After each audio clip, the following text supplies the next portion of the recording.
જેને આપણે જીવનનો મોટ, જીવન જે આનંદ, ઇંગ્લિશ હેપીનેસ, એ ક્યાં પડ્યું છે? મને જવાબ ક્યાં પડ્યું?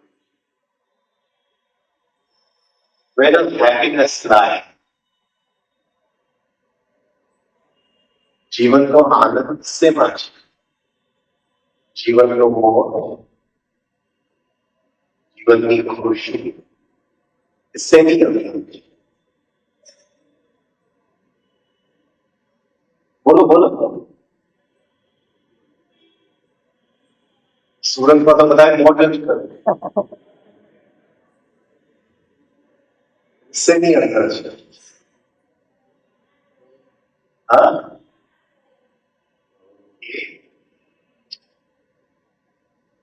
આપણે એ બેન કહીએ છીએ કે આપણા હૃદયની અંદર આપણે ધંધામાં લોસ થઈ જાય તો હૃદયની અંદર પડેલો નહીં. છોકરો ઘરમાં નીકળીને એક્સિડન્ટ થઈ જાય તો હૃદયની અંદર પડેલું નહીં. બોલો બોલો. એ કે છે કે ખુશી જે છે, આનંદ છે, એ આપણા હૃદયમાં પડે છે. વાત સાચી છે, આપણા હૃદયમાં પડે છે. પણ એવો કઈક પ્રસંગ બની જાય તો એ હૃદયનો આનંદ એમને કરીએ છીએ. બોલો બેન, એમાં ફેરફાર થાય છે. તો આપણે આપણો દીકરો ઘરની બહાર જાય છે ત્યારે અંદર એક માંગ પડી હોય છે કે એનું સારું થાય. બોલો. હા, સવારે ઘરમાંથી નીકળો કમાવા માટે તો શું છે મગજની અંદર? ગેરહાઈની અંદર, કદાચ ઉપરછાલા વિચારની અંદર. હા, તો અંદર છે કે નહીં કે આજે હું પ્રોફિટ કરીને આવીશ કે લોસ કરીને આવીશ? હા, ધંધામાં શું કરવું છે?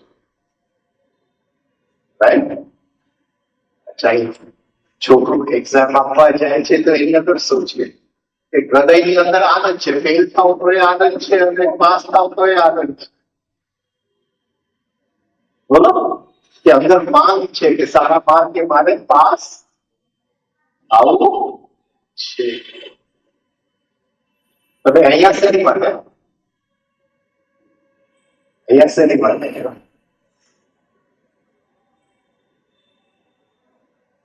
કંઈક આનંદની શોધમાં આવ્યા છો, સુખ શોધમાં આવ્યા છો, સારું સ્વાસ્થ્યની શોધમાં આવ્યા છો, શેની શોધમાં આવ્યા છો? કે વિનોદભાઈ કીધું કે આવવું પડશે એટલે કામ આવ્યા છે, કંઈક શોધવા આવ્યા. તો હર ક્ષણે હરેક વખતે આપણી અંદર સુખની માંગ હોય છે કે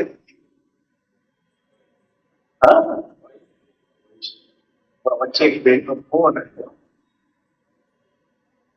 કે રાજેશભાઈ હવે હું નિરપેક્ષ ભાવમાં જીવું.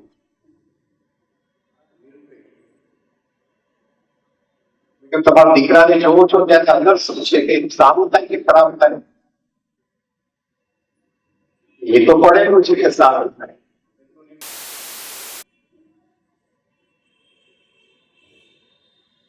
આપણે બધાએ સુખની માંગમાં જીવ્યું છે અને એ ખ્યાલ જ નથી કે આખું જીવન આ સુખની માંગની ભીખમાં આપણે કાઢી નાખ્યું. આપણે ભિખારી છીએ, સુખની ભિખારી. અને સુખ ક્યાં શોધે છે? ક્યાં શોધે છે? ક્યાં મળશે? એટલે આપણું જે સુખ છે is always dependent upon something. એ કંઈક ને કંઈક ઘટના ઉપર, કંઈક ને કંઈક પ્રસંગ ઉપર મારું સુખ નિર્ભર છે. હા, નાનો 16 વર્ષનો 20 વર્ષનો બાળક છે, આવતીકાલે કોઈના પ્રેમમાં પડશે. હવે કોની ઉપર નિર્ભર છે? હા, જેના પ્રેમ. હવે એ છોકરી કે ભાઈ હું તો આને પ્રેમ કરું છું, તને પ્રેમ નથી કરતો, તો એ કહેશે કે નહીં સુખ તો હૃદય ની અંદર છે. નહીં, એ ઉદાસ થશે, એ રડશે, ખબર નહીં ડિપ્રેશન ની ગોળી ખાશે, શું કરશે ખબર નહીં. તો આપણે સાંભળીએ છીએ કે સુખ અંદર પડેલું છે, પણ એ આપણી અનુભૂતિ નથી, આપણું જ્ઞાન છે, પણ આપણું હોવા પણ નથી. આપણે સમજીએ છીએ આ સુખ ક્યાંય અંદર પડેલું નથી. તો એ કિમિયો શું છે? એ સુખ શોધવાનો કિમિયો શું છે? એ ચાવી શું છે કે અંદર તાળું ખોલી નાખે કે બહાર નુકસાની પણ થાય પણ અંદર સુખનું ઝરણું જે છે એ ચાલુ ને ચાલુ, એમાં કઈ ફરક ન પડે.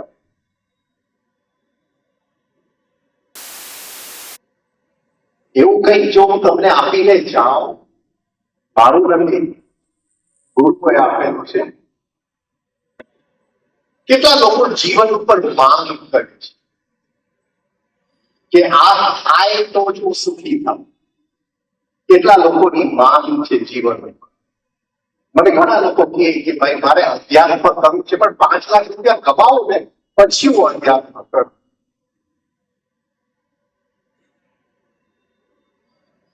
શક્ય છે? કોઈ દિવસ એ વખત જીવનમાં આવવાનો છે? અધ્યાત્મ તો આ ફલની અંદર છે, આ ક્ષણની અંદર છે. પણ આપણને એમ લાગે છે કે આપણું સુખ કઈક વસ્તુ ઉપર નિર્ભર છે. તો હર ક્ષણે આપણે જે સુખની માંગમાં જીવીએ છીએ, કિસ્મનું હિપ્નોસિસ છે, એક કિસ્મનું સંમોહન છે, અને જીવન આખું એ સંમોહન ઉતરતું નથી. હોસ્પિટલમાં જાય લોકો, આજ સુધી મને કોઈ નથી કીધું કે ભાઈ મૃત્યુ કેમ સુધારવું, ગમે તે મારી ખોટીને બચાવવું છે.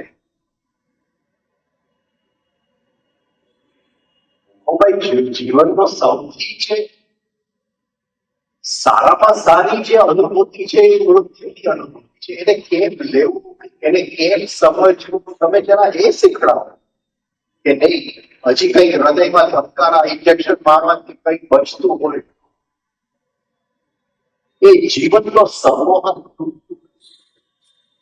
જીવનનો સંમોહન તૂટે નહીં, એ પડદો તૂટે નહીં ત્યાં સુધી અધ્યાત્મ નથી થતું. પૂજા કરવાથી અધ્યાત્મ નથી થતું, કારણ કે પૂજા કરતી વખતે માંગ, મંદિરમાં જવાથી અધ્યાત્મ નથી થતું, કારણ કે અંદર સુખની માંગ છે. ભગવાનને ભિખારીઓ પસંદ નથી.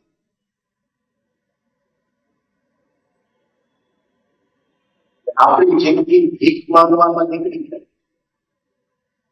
ભગવાન બહુ ચાલાક છે. એને દુનિયા બનાવ્યો એટલે પહેલો નિયમ એને બનાવ્યો દ્વૈત. દ્વૈત એટલે ટુ, એવરીથિંગ ઇન પેર્સ. તમે સુપર માર્કેટમાં જાઓ છો ને કંઈક ખરીદવા માટે, કે એક ઓરેન્જ જ્યુસ લ્યો એટલે બીજું ફ્રીમાં, 1+1 ફ્રી સુપર માર્કેટમાં મળે. એવું ભગવાને પણ 1+1 ફ્રી બનાવ્યું. પણ દ્વૈત એટલે સુખની સાથે દુઃખ. આપણે માંગીએ કે ભાઈ મારા દીકરાનું સારું થાય, ભગવાન કે ભલે સારું, તારે દુઃખ લેવું જ પડશે. આ સુપર માર્કેટ. આપણે મંદિરમાં જાય કે જરા મને સુખ આપો, એ કહે છે ભાઈ સુખ લેવું હોય તો હું એકલું નહીં આપી શકું, એની સાથે તારે દુઃખ તો લેવું જ પડશે. અહીંયા એક મળતું નથી, શક્ય નથી. એ નિયમ જ એવો કઈ છે કે એક આપી શકતો નથી.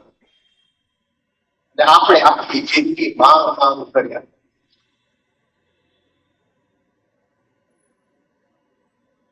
પછી દુઃખમાં રડીએ છીએ. પણ આપણે જ માંગેલું હતું, આપણે સુખ માંગીએ છીએ તે વખતે નિયમ જ એવો છે કે દુઃખ સાથે લેવું પડે. એ નિયમ છે. ભગવાન કોઈની માટે નિયમ બદલાવી શકે એમ નથી. આ બધા લાઈન ખોટા જ છે જે મંદિરમાં જાય, કારણ કે ત્યાં મળવાનું જ નથી. કેવી રીતે મળી શકે? એ નિયમ તોડી નથી શકતા. કોઈની માટે તોડી નથી શકતા.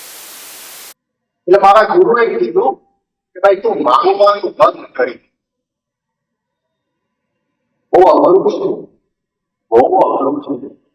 મારો દીકરો જો મોટરસાયકલ પર ટ્યુશનમાં જતો હોય ને અંદર હું જોઉં કે હું એમાંથી મુક્ત છું કે એને કઈ ન થાય, ખોટી વાત. અંદર તો માંગ પડેલી છે.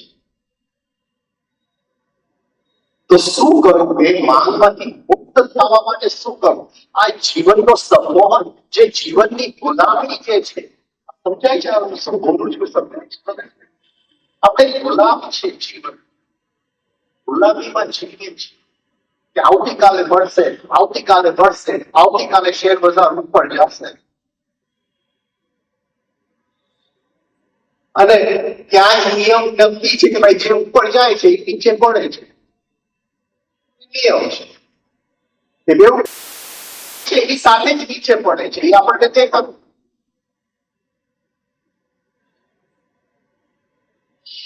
પણ જયારે સુખ છે એવું લાગે છે કે દુઃખના દિવસો કોઈ દિવસ આવવાના નથી, અને જયારે દુઃખની પરાકાષ્ઠા છે ત્યારે લાગે છે કે કોઈ દિવસ સુખ આવવાનું નથી. તો આ જે જીવન આમ ક્યામ ફર્યા કરે છે, એ જીવનમાંથી જો થોડાક આપણે જાગી શકીએ, આ સંમોહનમાંથી થોડા મુક્ત થઈ શકીએ, આ હિપ્નોસિસમાંથી થોડા જો અલગ થઈને જીવનને જોઈ શકીએ, તો એવું કંઈક ખ્યાલ આવશે જેની બેને કીધું કે એ સુખ આપણા હૃદયની અંદર પડે. અને મારા ગુરુએ કીધું કે તું આ રીતે શ્વાસ લે, બાકીનું બધું છોડી દે. તું આ રીતે 24 કલાક શ્વાસ, અને એ રીતે શ્વાસ લેતો. અણગમો એટલે શું? અણગમો એટલે શું? મને આ ગમતું નથી. કેટલા લોકો અણગમાથી મુક્ત છે? મારો ડ્રેસ ગમતો નથી, મારા બૂટ ગમતા નથી, મારું ટૂથપેસ્ટ ગમતું નથી, ટીવી નો પ્રોગ્રામ ગમતો નથી, આ એક્ટર એક્ટ્રેસ ગમતો નથી, અરે આ ક્રિકેટમાં જે રીતે રમ્યો એ ગમતું નથી, આ મંદિરમાં આટલી ગંદકી છે એ ગમતું નથી, આ હોલમાં પડઘા પડે છે એ ગમતું નથી. શું? બોલો બોલો, શું ગમે છે? મને ગમતું નથી. જ્યારે હું કહું કે મને ગમતું નથી ત્યારે શું થાય છે? અંદર શું થાય છે? અંદર શું થાય છે? અંદર ચીડ ચડે. હા, તો આપણે કે બધાને મેડિટેશન કેમ કરવું, શાંતિ કેમ કરવું, કે બોલ્યા કરો કે મને ગમતું નથી, તો શાંતિ થઈ. પણ આપણે જયારે બોલીએ છીએ કે મને આ ગમતું નથી, અંદર ચીડ ચડે છે. ચીડ ચડે છે ત્યારે શું થાય છે? અંદરનો જનાવર જાગી જાય છે કે નથી જાગતો? આપણે બધા અરીસામાં જોઈએ કે આપણે બહુ સારા વ્યક્તિ છે, પણ જયારે ગમતું નથી ત્યારે આપણે પશુ બની જાય, અંદર ગુસ્સો આવી જાય, મનુષ્યતા ક્યાં ચાલી જાય. બધી હિંસાનું કારણ એક જ છે કે મને ગમતું નથી. અને શું નથી ગમતું? શું નથી ગમતું? જયારે આપણે જોશું ત્યારે નાની વાત, તો એવો કઈ કીધો આપણે શોધીએ કે છે અને નથી ગમતું, એમાંથી આપણે કઈક મુક્ત થાય.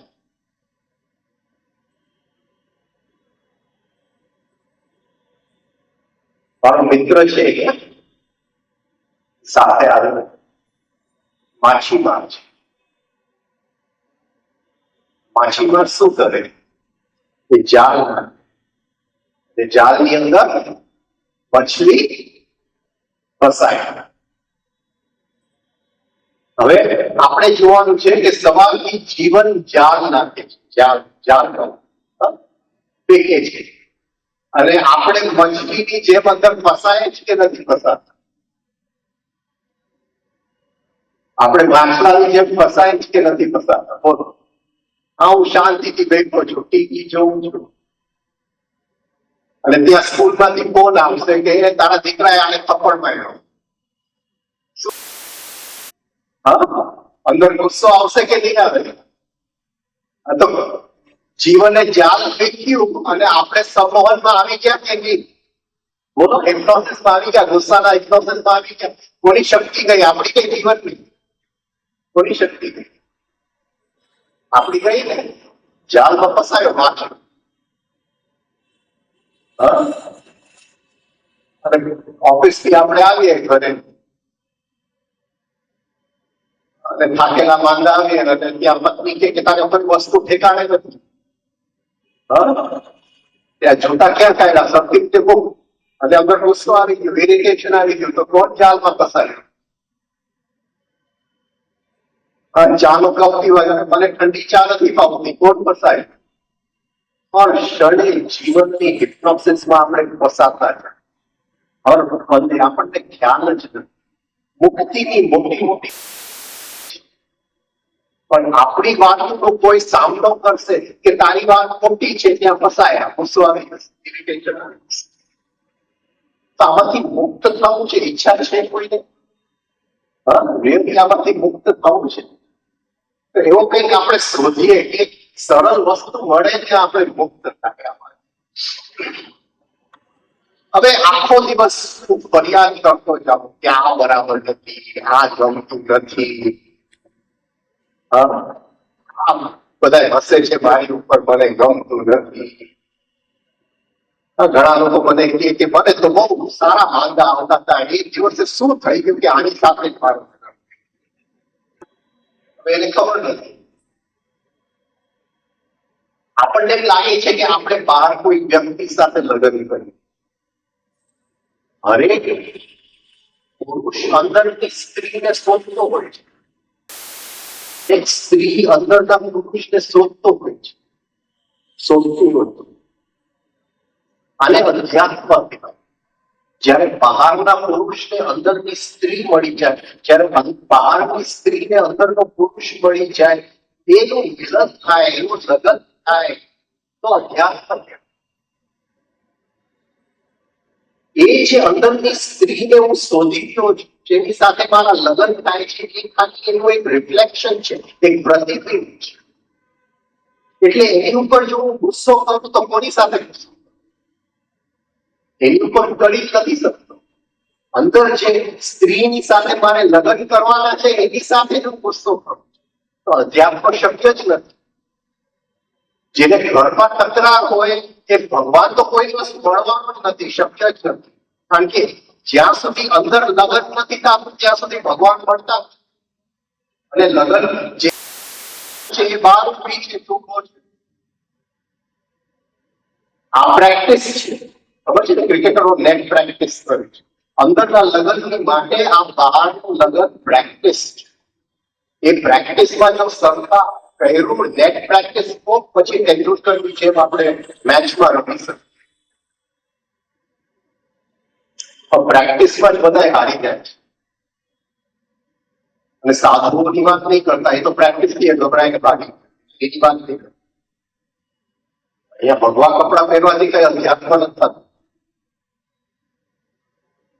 તો લગ્ન કરવા પડે, અંદરની સ્ત્રીને શોધવું પડે. અને એ અંદરની સ્ત્રી બહારની સ્ત્રી સાથે સરખો વ્યવહાર હોય તો અંદરની સ્ત્રી સાથે એક જાતનું મિલન થઈ શકે. પણ બહાર જ વ્યવહાર સરખો ન હોય તો અંદરની સ્ત્રી મળશે કે નહીં? તો આવું દુઃખનું એક ઈલાજ. મારા ગુરુએ કીધું કે તું શ્વાસ લયમાં 24 કલાક શ્વાસ તારો લયમાં, અને જેમ શ્વાસ લયમાં લેતો ગયો ખ્યાલ આવતો ગયો કે બહાર ગમે એ બનતું હોય છે પણ મારી અંદરના સુખમાં કઈ ફરક નથી પડતો. જેમ મેં કીધું, હૃદયની અંદર સુખ તો વધતું જ જાય છે. હું નુકસાની લો એ ધંધો કરો બહાર તો એ હૃદયની અંદર તો સુખ વધતું જ જાય છે. મારી ઉપર કોઈ ગુસ્સો કરે, મારી નિંદા કરે, મને જેમ તેમ અપમાન કરે તો હૃદયના સુખમાં કઈ પણ વધઘટ નથી થતી. કદાચ વધતું હશે, બહુ સરળ ઉપાય છે. અમારા આશ્રમમાં એક ભાઈ હતા. હા, બેન છે ને મને બહુ હેરાન એ જેમ તેમ મને બોલે છે. આ કઈ તમે કઈક આ બેનને કહો ને કે મને બોલે નહીં. એટલે ભાઈને પૂછ્યું કે ભાઈ તું આશ્રમમાં શેની માટે આવ્યો હતો? સુખ શોધવા આવ્યો હતો કે મુક્તિ શોધવા આવ્યો? એ બેનને હું બંધ કરું તો થોડું સુખ મળશે તો આવતીકાલે કોઈ બીજું બોલશે. પણ એ બેન બોલતા હોય અને એમાંથી તું મુક્ત થાય તો શાંતિ તો અંદર પડેલું જ છે, એને શોધવાની જરૂર નથી. ખાલી તું એમાંથી મુક્ત થઈ જાય. આપણે શું જોઈએ છે? શાંતિ જોઈએ છે કે મુક્તિ જોઈએ છે? શું જોઈએ છે? બોલો. શાંતિ જોઈએ છે કે મુક્તિ જોઈએ છે? મુક્તિ જોઈએ છે. હા, 7 વર્ષ સ્વામી રામદુલારે બાપુ સાથે રહ્યો. શાંતિ જોઈએ તો કબ્રસ્તાનમાં જાઓ, અને મુક્તિ જોઈએ તો મારી પાસે આવો. પણ મુક્તિ માટે મહેનત કરવી, અભ્યાસ કરવો. જો મેચની અંદર સારા પ્લેયર બનવું હોય તો કલાકો અને કલાકો સુધી નેટ પ્રેક્ટિસ કરવું પડે. એના વગર ઇવન સારો પ્લેયર હોય, મેચ રમ્યા પછી ફરીથી નેટ પ્રેક્ટિસ કરવું પડે, કારણ કે એને સારો પ્લેયર. એવી રીતે આ જે જીવનની લીલા છે, આ જીવનની જે રમત છે, આ જે જીવનનું નાટક છે, એમાં આપણે બધા આપણા ભાગ ભજવી રહ્યા છે. પણ એ ભાગ આપણે સરખી રીતે ભજવીએ છીએ, સારી રીતે ભજવીએ છીએ તો સારા પ્લેયર બનવા માટે અભ્યાસ કરવો પડે, પ્રેક્ટિસ કરવું. એમને આડેધડ રમત ન રમત. તો એ માટે આજે એક બ્રીથિંગની ટેકનિક તમને શીખડાવી. એક શ્વાસ લેવાનું તો બહુ સિમ્પલ વાત છે. માનો જો શ્વાસ લયમાં આવી જાય 24 કલાક, શ્વાસ જો લયમાં આવી જાય તો ધીમે ધીમે અંદરનું આખું પ્રાણ લયમાં આવી જાય. મારા એક મસલની અંદર જે ટેન્શન છે એ બધું સમાઈ જાય, બધું શાંત, અંદર સાવ રિલેક્સ થઈ જાઓ. પછી ધંધામાં નુકસાની આવે તો શ્વાસમાં લય હોય, અંદર સુખ છે. પતિ પત્ની કઈ પણ સારું બોલે, કોઈ બહારનો વ્યક્તિ આપણને નિંદા કરે, કઈક આપણી ઉતારી પાડે, પણ અંદર શ્વાસમાં લય છે તો હંમેશા અંદર સુખ છે. આ એક વસ્તુ આપણે શીખી ગયા. કલાક કરવાનું, ઓલ 24 hours. પેલા શીખડાવી હોય પછી આગળ જાય.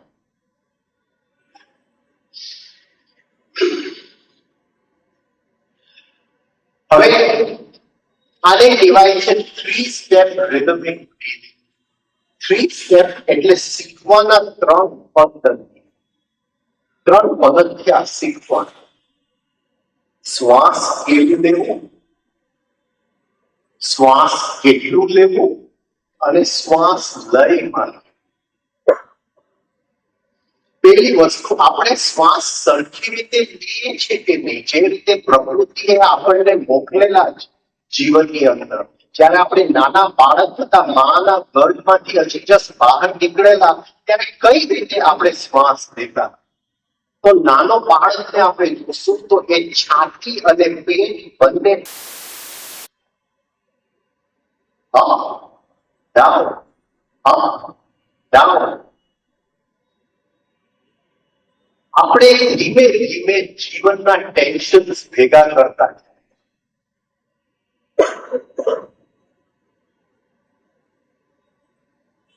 કેવી રીતે ટેન્શન ભેગા થાય છે? કોઈ કહી શકે કેવી રીતે ટેન્શન ભેગા થાય? શું કામ ભેગા થાય? શું કામ ભેગા થાય? આપણા તિજોરીમાં દુઃખ કેટલું ભરેલું છે? બોલો બોલો, અંદર જો તમારી તિજોરીમાં બેંક બેલેન્સમાં નહીં, મને ખબર સુરતમાં બધાની બેંક બેલેન્સ બહુ છે, એની મને ચિંતા નથી. આ તિજોરીમાં દુઃખ કેટલું છે? તમારું મોઢું કઈ દે, તમે અંદર જો. એ દુઃખ ક્યાંથી આવ્યું? એ દુઃખ ક્યાંથી આવ્યું?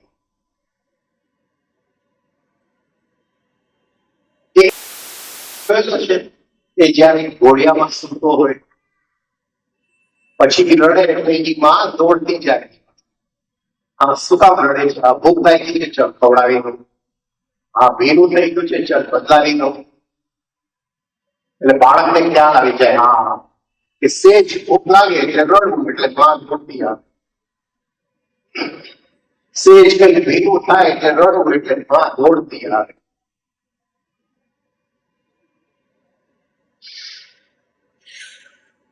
હવે બાળકને સમજાઈશું, એને એમ લાગે કે ઓહો આ જ દુનિયા છે મારી.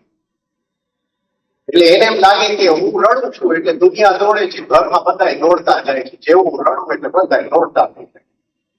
એને એમ લાગ્યું કે આ દુનિયા છે, એનો રાજા, એનો સમ્રાટ. આને અહંકાર કહેવાય. આને અહંકાર. બધે કે રડતો જાય ને બધા દોડતા જાય, નાની નાની માંગ બધા પૂરા કરતા જાય. 2 વર્ષનો થાય, 3 વર્ષનો થાય, 4 વર્ષનો થાય, ત્યાં તો એને બરાબર રાજા સમ્રાટ બરાબર મોજમાં હોય. પછી એને નાની વસ્તુમાં અણગમો થઈ જાય, એના ફૂડ ન ગમે તો આમ ફેંકી જાય કે ભાઈ બીજા લઈને આવો, અણગમો થઈ જાય. પછી એને સ્કૂલમાં મોકલવો પડે. એક વખત આવે કે બાળકને સ્કૂલમાં મોકલવું પડે. સ્કૂલમાં એવી તકલીફ થાય કે બધા રાજાઓ જ ભેગા થઈ જાય. બધા એમ હોય કે હું રાજા જ છું. ત્યાં ટકરાર થાય, બધા રાજાઓનો ઝઘડો થાય. પછી ખ્યાલ આવે કે હું રડું તો મારું જરા માન અપમાન નીચું થઈ જાય. એટલે કોઈ એક રાજા બીજાને બોલે કે એને અંદર દુઃખ થાય, પણ બહાર છે તો બધા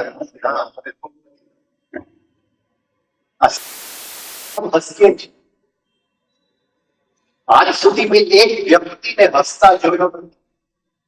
એક વ્યક્તિને, મારા ગુરુ સિવાય એક પણ વ્યક્તિને મેં હસતો જોયો નથી. બધાએ રડે છે. અંદર દુઃખ છુપાયેલું છે અને બહાર હસવાથી કઈ ફરક નથી પડતો. એ દુઃખનો ઉપાય કરો જે અંદર છુપાયેલું છે. તો બહાર ચહેરો બતાવવો પડે અને અંદર કંઈક બીજું હોય, આ માઇન્ડ ની અંદર સ્પ્લિટ થઈ જાય છે, એક સાયકોલોજીકલ સ્પ્લિટ થઈ જાય છે. દુઃખ એ દબાવી દે છે કે બાળ નાનપણથી આપણી ટેવ છે દુઃખ દબાવી દે અને બહાર ચહેરો કંઈક બીજો હતો. એટલા આપણે એક્સપર્ટ થઈ ગયા છે કે આ આપણને ખ્યાલ જ નથી કે આપણા તિજોરીની અંદર બેઠી છે કે હૃદયમાં સુખ છે, પણ દુઃખથી તિજોરી દુઃખથી ભરેલું છે. એ દુઃખનું કરશું શું? કઈ એવું અંદર મોકલવું જોઈએ કે એ દુઃખને કાઢે બહાર, એક રૂપાંતરણ લઈ આવે, એ દુઃખની અંદર કઈ બદલાવટ થયા પછી આપણી જે હસી હશે એ રિયલ હસી હશે, અંદરનું દુઃખ છુપાવવા માટેની હસી નહીં.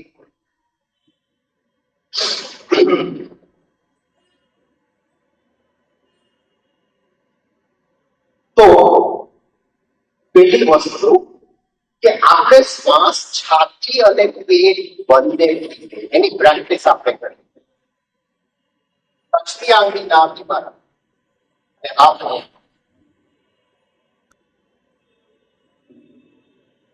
હવે મારી સાથે શ્વાસ લ્યો, થોડા ઊંડા લેજો, બહુ ઊંડા નહીં. છાતી પેટ સાથે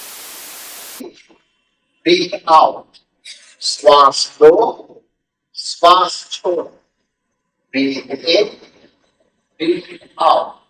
શ્વાસ લો, શ્વાસ છોડો. Breathe in, breathe out. બંને સાથે ઉપર જાય. હવે પેટ જો વધારે જાય, આમ પેટ વધારે જાય તો આ હાથથી પકડો, છાતીમાં થોડું ધ્યાન આપજો, કારણ કે ધીમે ધીમે આપણું છાતી શ્વાસ લેતું નથી. બાળક હતા ત્યારે બંને શ્વાસ લેતા હતા, ધીમે ધીમે છાતી બંધ થઈ જાય છે, આમ આપણે શ્વાસ લઈએ.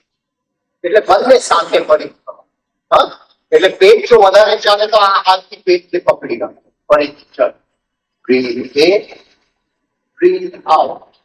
શ્વાસ લો, શ્વાસ છોડો. હવે એક લાઈન છે 1 2 3 માં બ્રીથ ઇન, 1 2 3 માં શ્વાસ લેવો, બ્રીથ આઉટ, 5 6 માં છોડવું. 4 આપણે ગણતા નથી, કારણ કે શ્વાસ લઈએ છીએ, શ્વાસ છોડીએ છીએ, વચ્ચે એક નાનો ગેપ છે. જો ગણવા જાય તો એ ગેપ વધી જાય. સમજાય છે? આ એક ગણો છે એ હવામાં જાય છે, ઉપર ઉપર અપ અપ અપ અપ, અને અહીંયા ડાઉન આવે છે. પણ આ અપ અને ડાઉન ની વચ્ચે એ અપ પણ નથી અને ડાઉન પણ નથી. પણ હું જો ગણવા ગયો કે અહીંયા તો ઓલરેડી ડાઉન થવા માંડ્યું. ગણી શકાય?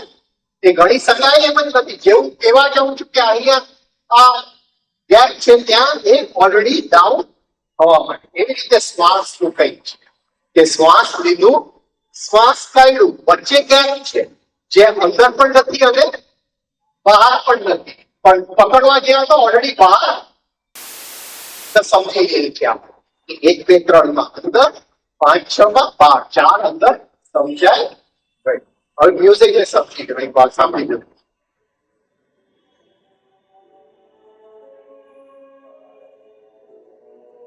One, two, three, 5 6, 1 2 3 5 6. 1 2 3 માં લેવાનું, સળંગ, ટુકડા નહીં પાડતા. 1 2 3 એક ટુકડા નહીં પાડતા, સળંગ. 1 2 6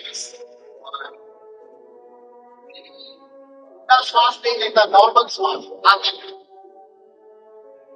મ્યુઝિક ની સાથે માધવ સિંહ ને જોતા જાઓ.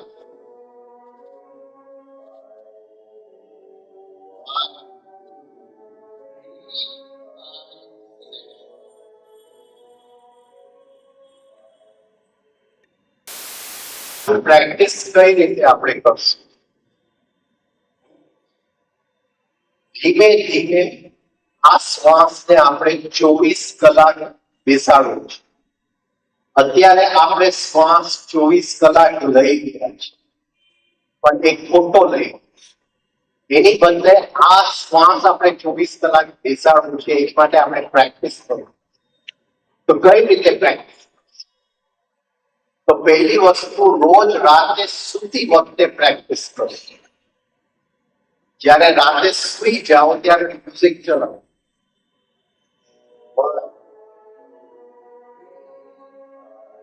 ધીમે ધીમે ઊંઘ આવી જશે, મ્યુઝિક ચાલુ રહેશે.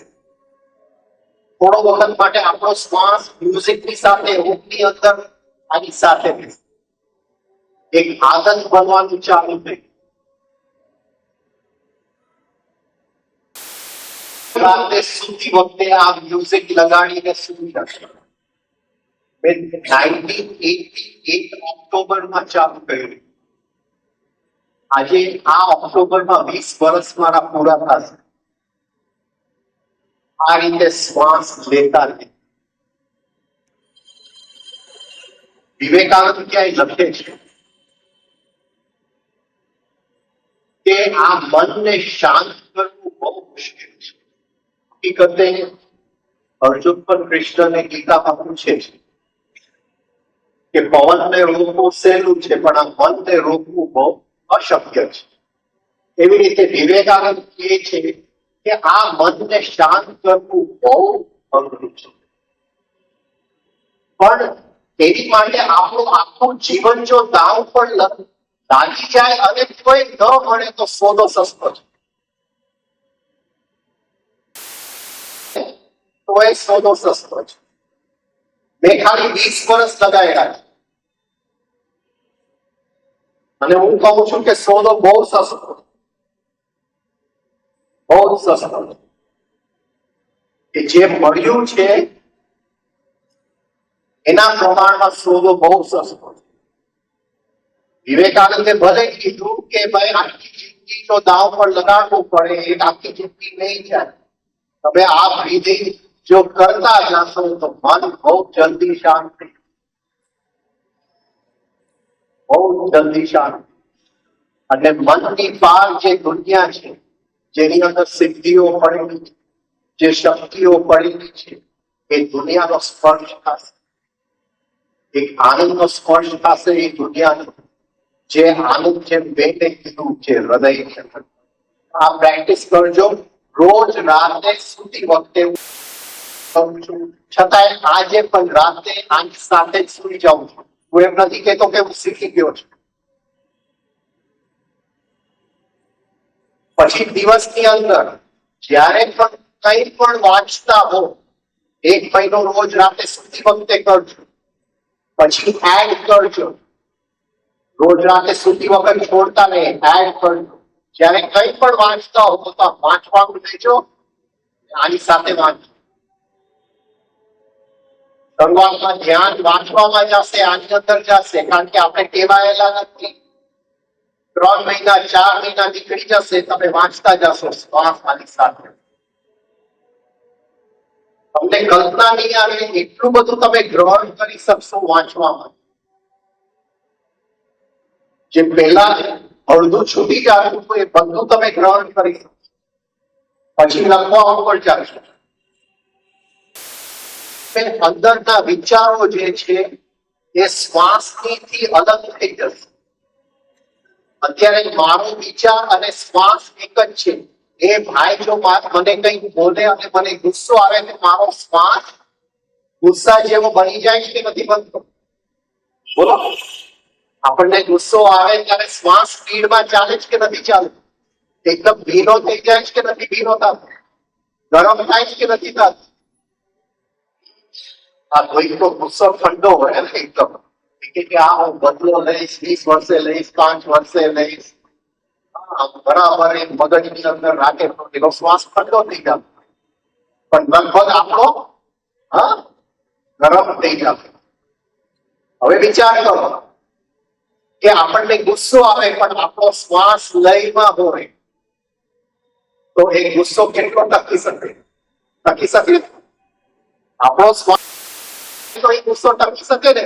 શ્વાસ ગરમ જ ન થાય, લયમાં છે, એનો સ્પીડ ન વધે, એનું લય પકડી જ રાખે તો આપણને એ ગુસ્સો આવે અને તરત જ છૂટી જાય. એ ગુસ્સાનો સંસ્કાર અંદર રહેતો નથી.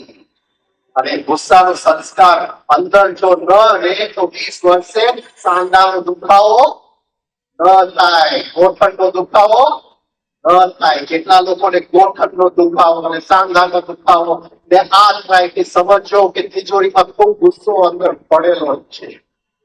ગુસ્સો ખાલી કરે તો સાંધાનો દુખાવો પડે. ઘણા લોકો કહેતા હોય કે હું નીચે નથી બેસી શકતો, તિજોરીમાં ખૂબ ગુસ્સો ભરેલો. આ સમજાયું છે? હા, તો મારું કોઈ અપમાન કરે, મને દુઃખ લાગી જાય, દુઃખ લાગે એટલે મારો શ્વાસ દબાઈ જાય છે કે નથી? હા, મારે શ્વાસ ગળવો પડે છે કે નથી ગળવો પડે? પણ મને કોઈ કંઈક અપમાન કરે અને મારો શ્વાસ જો લઈ પડે તો કેટલું દુઃખ લાગે? નહીં જેવું દુઃખ લાગે, નીકળી જાવ. તો જીવનના જે દુઃખ છે, બધા જે તરંગો છે એ આમથી આવશે ને મારો શ્વાસ લઈમાં લેશે, એ પણ મને હળશે નહીં. એટલે આ કિમિયો છે, સુખી જીવનનો કિમિયો. 24 કલાકનો શ્વાસ લઈમાં આવી જાય તો અંદરથી સુખનું જળ પાટી જાય. પછી બહારની વસ્તુઓ ઉપર આપણે નિર્ભર નથી. આપણું સુખ કઈ એ મને પ્રેમ કરે તો જ મને સુખ મળશે. ડઝન્ટ મેટર, પ્રેમ કરવું હોય તો કરે, ન કરવું હોય તો કઈ મારી અંદર સુખ છે. બિઝનેસમાં મને નફો થાય તો જ સુખ થાય, નફો થાય નુકસાની થાય, અંદર તો સુખ જ છે.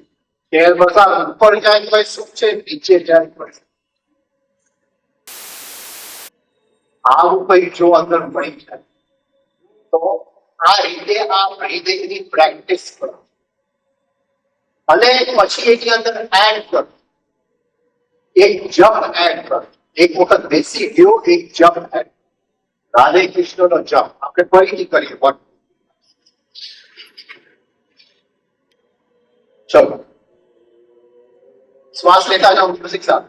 1 2 3 5 6 1 3 5 6. અંદર બોલતા જાઓ રાધા કૃષ્ણ, અંદર રાધે કૃષ્ણ. હવે આપણે જોઈએ કે ઘણા લોકો માટે જીવન બધી રીતે સરખું છે. પૈસાની કોઈ તકલીફ નથી, કુટુંબી જીવનની કોઈ તકલીફ નથી, છતાંય તમે સરખી રીતે જોજો અને સુખી છે, છતાંય એને લાગે છે કે જીવનની અંદર કંઈક ઘટે છે, કંઈક અધૂરું છે. કારણ કે બહાર કંઈ પણ આપણને મળે છે એનાથી આપણને સંતોષ થાય, તૃપ્તિ ન થાય. હું નવી ગાડી લઉં તો મને 2 દિવસ સંતોષ થાય. ગાડી ચલાવતો હોય તો મને જરા વિચાર આવે કે હા બધા મને જોઈ રહ્યા છે, ગાડી ચલાવું. હા, બીજા બધા ભલે જોતા ન હોય તો મને અંદર આમ સપનામાં લાગે કે બધા મને જોઈ રહ્યા છે. પણ એ સંતોષ. તો આ જે મને સંતોષ મળે છે એ અહંકારનું એક લક્ષણ છે. અહંકારનો જે વસ્તુમાં સંતોષ મળે એ અહંકારનું લક્ષણ. કોઈ મારી સાથે લગ્ન કરે તો સંતોષ મળે, અને સંતોષ મળે, નવું કોમ્પ્યુટર મળે તો સંતોષ મળે, એક્ઝામમાં સારા માર્કે પાસ થાવ તો સંતોષ મળે. તો એ હંમેશા મારું સુખ કંઈકની ઉપર નિર્ભર છે.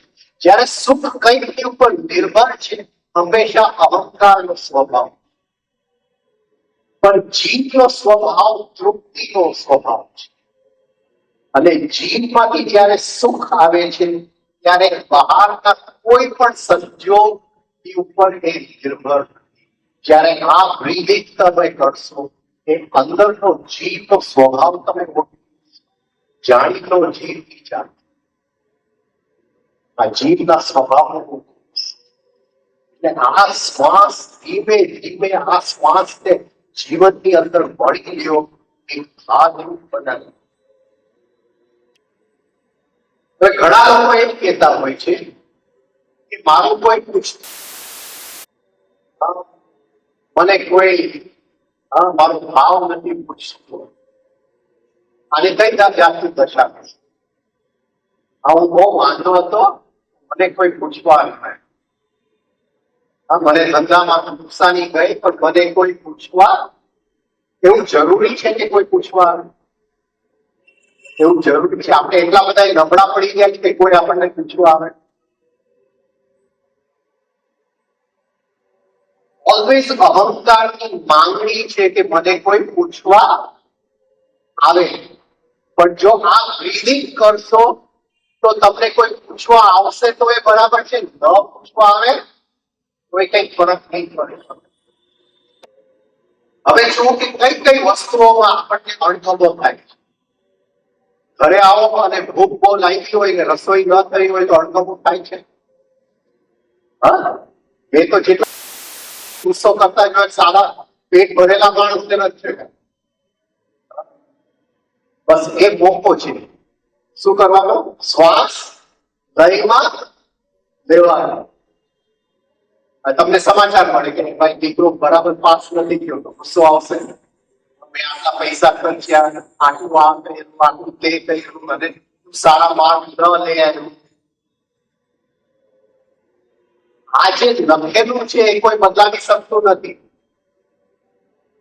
છતાંય આપણે પુરુષાર્થ તો કરવો જ પડે છે. કર્યા પછી શ્વાસ લઈ, અને હું તો કહું શ્વાસ લઈમાં લે તો સારા માર્ક જ આવે, ખરાબ આવે જ નહીં. તમે વિચારો કે આખો દિવસ મને ચીડ આવતી હોય, લોકો ઉપર ગુસ્સો કરું, ઓફિસમાં ગુસ્સો કરું, ઇરિટેશન કરું, પત્ની બાળકો સાથે જે રીતે, તો કઈ જાતનું જીવન મળવા આવશે? કઈ જાતનું જીવન? જેની અંદરથી ગુસ્સો વધશે કે ઘટશે? કઈ જાતનું જીવન મળવા? જે અંદર પડેલું છે એ જ જાતનું જીવન મને મળવા આવવાનું છે. એમ નહીં માનતા કે બહારથી કોઈ આપણને દુઃખ પહોંચાડે છે. જે કંઈ આપણા જીવનમાં આવે છે આપણા આમંત્રણથી આવે છે. જો શ્વાસમાં લય હશે તો જીવન જે મળવા આવશે એ પણ બદલાઈ જશે. જીવનની ઘટનાઓ બદલાઈ, બધું બદલાઈ, આ લીટીએ બદલાઈ, બધું બદલાઈ. કારણ કે અંદર લય છે તો જે જીવન મળવા આવશે એ પણ લયથી ભરેલું જીવન મળવા. તમને શું જોઈએ છે જીવન? સુખની માંગણી કરશો તો સુખ મળવાનું નથી, અને શ્વાસ લઈમાં લેશો તો સુખ તમને શોધવા આવશે. શું કરવું છે તમારે? શું કરવું? શ્વાસ લઈમાં લેવું છે કે નથી લેવું? કઈથી ગયા પછી ભૂલી જાઓ. આ તો ભાઈ બક કર્યા છે, બોલો થાકી ગયા. હવે જોયું છે ટ્રાફિકમાં કોઈને ગાડી ચલાવતા, હા ટ્રાફિકમાં ગાડી ચલાવતા અને કોઈની ગાડી આમ આવે તો શું થાય? હા, આખો વ્યક્તિ બદલાઈ જાય છે કે નથી બદલાતો? અંદરના કેમિકલ્સ બદલાઈ જાય છે કે નથી બદલાતા? હા, એ મનુષ્ય છે કે પશુ છે? બોલો. સીધી ખાલી એક ગાડી આમ આવી. આપણે કેવા ગુલામ છે, જીવનના કેવા ગુલામ. તો એ ગુલામીમાંથી મુક્ત થવા માટે આ રીતે શ્વાસ લે. હવે આવતીકાલે સવારથી તમને જુદી જુદી એક્સરસાઇઝ શીખડાવશું, અને આપણી અંદર જે છે કામ, ક્રોધ, લોભ, મોહ, મદ અને મન, આ જે જુદા દોષ છે, કઈ કઈ કસરતથી આ દોષમાંથી મુક્તિ કેમ મેળવવી, હા એ આવતીકાલે સવારથી કસરતો દેશું. એક એક દોષની વાત કરશો. કામ એટલે શું, ક્રોધ એટલે શું, એ કઈ જગ્યાએ શરીરની અંદર પડેલું છે. પણ એ બધી એક્સરસાઇઝ તમારે કરવાની છે, પણ એની સાથે શું કરવાનું છે? 24 કલાક આ રિધમિક બ્રીથિંગ, આ રિધમિક બ્રીથિંગ તમારે કરવાનું. હવે આમાં કોઈને કઈ પ્રશ્ન છે? આ રિધમિક બ્રીથિંગ માટે કોઈને કઈ પ્રશ્ન પૂછવું છે? ફરીથી કરશું? હા, ફરીથી કરશું. ઓકે. હવે હું કઈક બોલતો જાય સૈયા કે જ્યારે આ લય બેસી જશે અને આ લય કઈ સાધારણ લય નથી, જે અસ્તિત્વની અંદર બધાય શ્વાસ લે છે. આ પૃથ્વી પણ શ્વાસ લે છે, આ સૂર્ય પણ શ્વાસ લે છે, આ બ્રહ્માંડ પણ લય અને પ્રલય શ્વાસ લે છે, ભગવાન પણ શ્વાસ લે છે. એ બધાયનો લય એક જ છે. જ્યારે આપણો લય અને ભગવાનનો લય એક થઈ જાય છે, ત્યારે અંદરનો ભગવાન આપોઆપ દર્શન આપે. આપણે શું કરવાનું છે? આપણો શ્વાસનો લય અને એનો લય એક કરવો. તો આ લયમાં જ્યારે આપણે શ્વાસ લેતા જશું, એક પોઈન્ટે આ બ્રહ્માંડનો લય અને આપણો લય એક થઈ જશે, અને આપણે એમ લાગશે કે આપણું જે રૂવાપણું છે એ એકદમ ગળી ગયું છે, પીગળી ગયું છે, અને બ્રહ્માંડના ની અંદર આપણે લીન થઈ ગયા. બોલતો જાય છે, તમે અંદર અનુભવ કરવાની કોશિશ કરો, આંખ બંધ કરી અને રાધે કૃષ્ણ અંદર બોલજો. શ્વાસ લેતી વખતે રાધે, શ્વાસ કાઢતી વખતે કૃષ્ણ.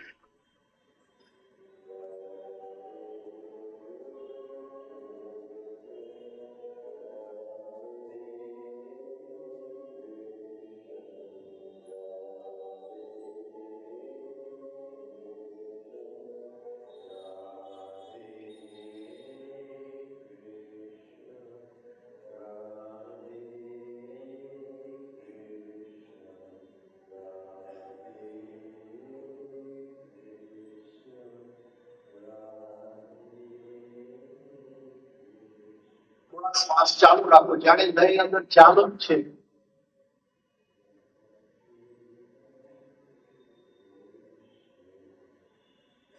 ધીમે ધીમે જેમ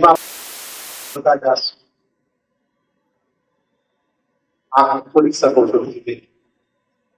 આપણે જેમ અભ્યાસ કરતા જશું, આપણો શ્વાસ ધીમે ધીમે 24 કલાક આ લયમાં આવી જશે.